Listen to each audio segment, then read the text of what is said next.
Tervetuloa uuden videon pariin. Katot nyt ensimmäistä jaksoa uutta Paskadeku channelia.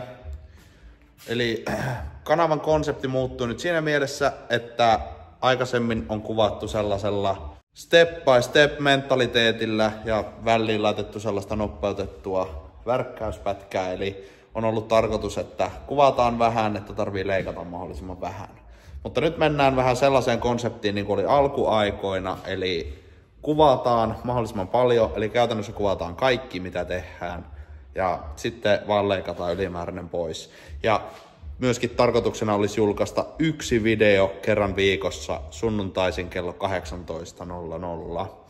Eli tervetuloa seuraamaan. Ja tässä jaksossa muokataan jenkkikeulan umpiot, tehdään tollanen pikapöytä, irrotetaan takaluukku sitä varten, että tulevassa videossa aloitetaan hiilikuitu takaluukun tekeminen.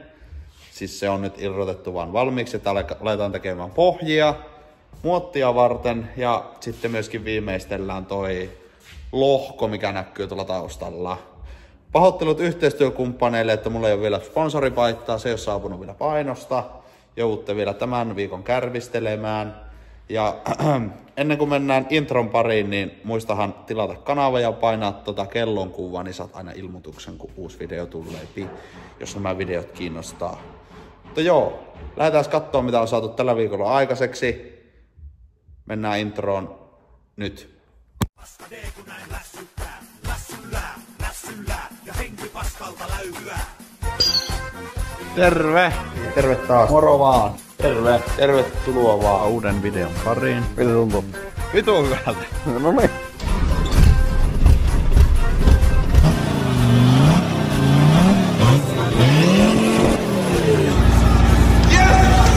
Ratkaisulaissa ei ole hiomista varten.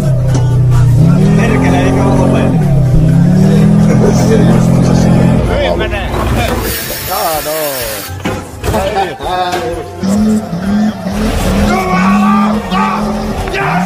Tää on ihan täynnä.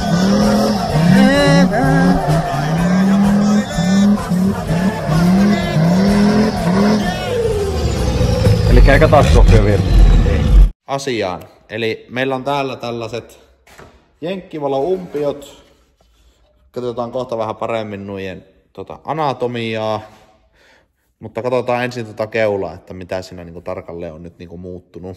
Joo, eli tässä nyt siirrettiin, kuten viime videolla oli jo puhetta, niin toi coolerin rauta tähän ylemmäs tuosta runkopalkkien välistä tähän lamppujen väliin. Ja meillä nyt tää välijäähyn kulma tulee pikkasen tohon lampun tielle, niin otetaan tollanen välijäähyn muotoinen palanen pois tosta lampusta. Eli meillähän on täällä lampun takana tällainen pelti, kehys. Ja täältä meillä on varaa vähän poistaa tätä peltiä. En tiedä, joku mielestä nuo ehkä menee pilalle nuo umpiot, mutta ihan sama, nuo on mun umpiot. Tämän pidemmittä puheitta lähdetään smallaan umpiota ja katsotaan, että miten se siihen passaa ja miten paljon sitä pitää poistaa.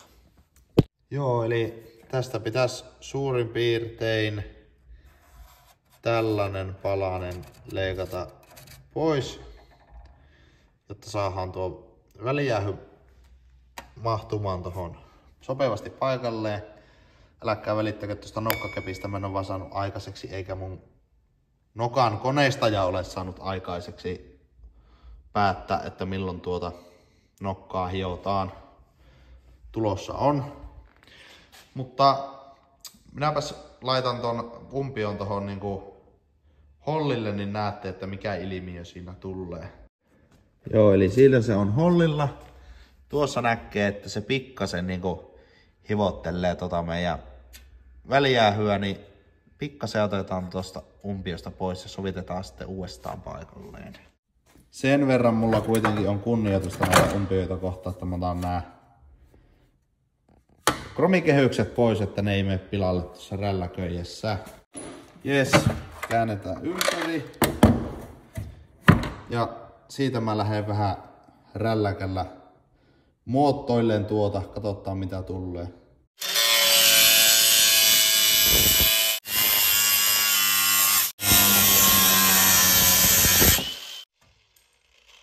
Ja näin. Nythän se sopii siihen niin kuin se olisi tehty. Eli pikkupalanen lähti vaan tuosta umpion pohjasta pois, että ei vaikuta oikeastaan tuohon umpioon millään tavalla. Sitten ei muuta kuin tehdään toiselle umpiolle sama homma ja ruvataan umpiot kiinni.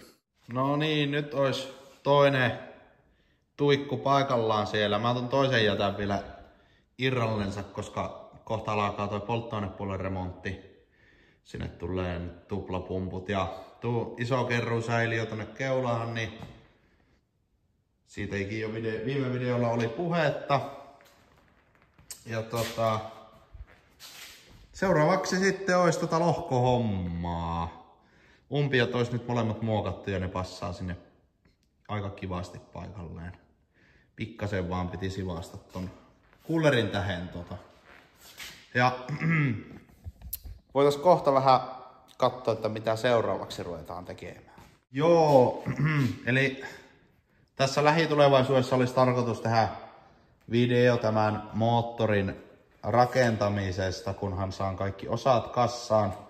Kansi on vielä Kokkolan moottorihiomalla. Lohko on pukissa puhistamattomana. Se on menossa myöskin koneistamolle se hoonataan ja toi lohkon dekkipinta oikastaan. Ja sitten maalit päälle. Uudet kampuran laakerit, uudet kiertokanget ja kiertokangen laakerit, uudet männät, kansi kaikkineen, mitä sinne nyt tulee kanteen. Isommat venttiilit, kunnon nokka-akseli, kansi on portattu. Sen pitäisi olla nyt sitten tulevassa setissä tuon moottorin ihan eri luontoinen. Niin kuin edellisellä setillä se jäi ehkä vähän sillä lailla niin kuin, se jäi niin kuin vajaaksi se yläpää tossa. Sehän oli alhaalta ihan järjettömän kiva. Eli tossa pihalla, mitkä renkkaat, mulla on 185 renkkaat tossa, niin ihan siis kuivalla vaan tulit, käänsit rattia ja kaasua, niin se lähti ihan villinä menneen. Siis täysin ilman ahtopaineita. Se vääntö oli ihan tosi super. Ja yritettiin nyt sitten laskea Asikaisen Jukan kanssa turbodiesel.fi. Kannattaa käydä seuraamassa. Jukka touhuaa muun muassa Traktor Pullinkin hommissa Jäpäder Pulling tiimin kanssa. Siellä on 2 traktoria, jossa on TDI-moottoreita paikallaan. Mutta asiasta kukkarukkuun, eli toi nokka-akseli. Jukan kanssa koitettiin laskea se nokka-akseli silleen, Jukalla oli valmis nokkakortti mulle ja nokkakortin te näette tossa. Jos joku on noihin perehtynyt enemmän, niin voi antaa itse myös oman mielipiteensä. Yritetään saada sitä nokasta sellainen, että se ei leikkaa alhaalta, mutta silti parannetaan sitä yläpäätä. Ja sen seurauksena meidän pitää muun muassa koneistaa mäntiin kunnon venttiilitaskut ja laittaa myöskin läskäppejä sitten, eli sellaisia simmilättyjä tonne venttiili- ja nostimen väliin. Nostimet tuli Jupes Karake hommassa, Juuso on tuolla Yliveskan pörhöllä töissä, niin ne tulee alkuperäiset nostimet, koska näissä koneissa on kuulemma mahdollista käyttää. Mullakin kuitenkin nuo kierrokset pysyy aika alhaalla, kun jakajapumppua käytetään, että ei ruveta mitään 7 tonnia vinguttamaan, niin ihan hydraulisilla nostimilla, alkuperäisillä laadukkailla nostimilla tulee toi kansi ja sitten sellaisilla tuplaventtiilijousilla, että pitäisi tulla aika räyhäkkä kansi siitä. Ja tosiaan olisi ihan saakelin hieno juttu, jos se alavääntö pysyisi vaan soppelina siellä. Mutta joo, lähdetään harjailemaan lohkoa. Se on mulle kyllä vähän sellainen anushomma, ettei kyllä kiinnostaisi vitun vertaa ruveta hiomaan, mutta ruvetaan silti. Okei, lohko rupias olla jo aika hyvässä hapeessa, että ei muuta kuin nostelis kyytiin ja veisi koneistamolle. seuraava juttu, mitä voitaisiin ruveta tekemään, niin on tässä. Irrotetaan toi takaluukku. Mä just vein sieltä johot pois, eli ton lukon ja lampun johot, ja päräytetään se irti noista saranoista ja ruvetaan kittailemaan se ja tehdään siitä lasikuitumuotti ja tehdään hiilikuitu takaluukku ihan itse laminoimalla. Eli ei muuta kuin takaluukku pois.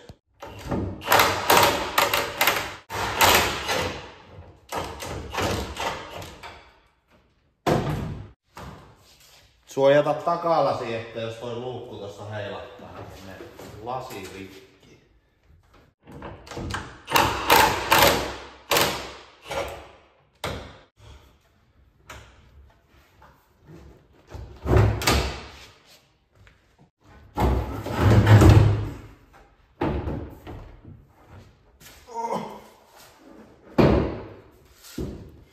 Tadaa! Siinäpä se nyt on.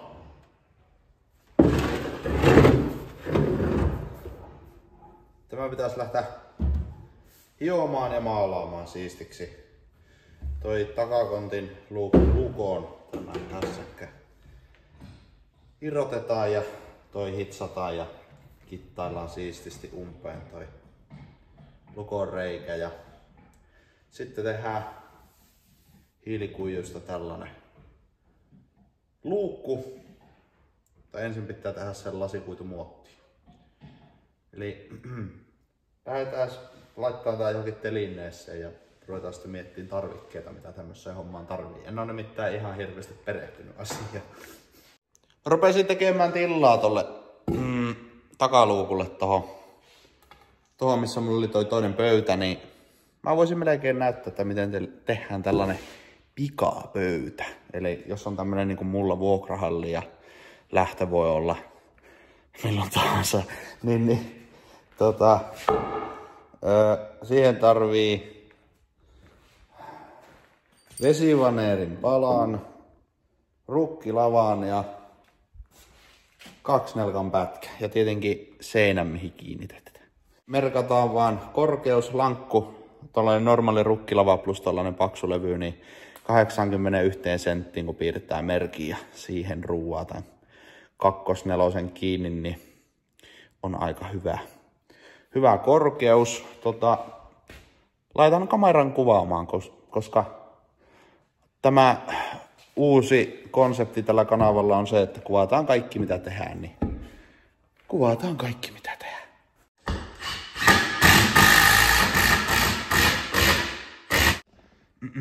Sitten otetaan rukkilava, joka laitetaan lattialle tollain lappeilleen pystöön ja sitten ei ihan keskelle, vaan ehkä hieman tonne etupuolelle sijoitetaan toi levy ja ruuvataan se tohon rukkilavan päälle kiinni. Sitten toi paketti siirretään vaan tohon lankun päälle ja täältä takareunasta sitten ruuvataan toi pöytä kiinni tuohon lankkuun. Ja tämän pitäisi olla kyllä aika hyvä sydämi. Ainakin tähän mennessä tämä on toiminut ja tuossa on tosiaan kannesta puristeltu venttiilijousia irti sun muuta ja suutinpressiä käytetty. Eli ihan toimiva pöytä ja varmasti tukeva kanssa. Lähdetään siirretään se tohon, niin saadaan vähän tehtyä tänne tilaa lisää.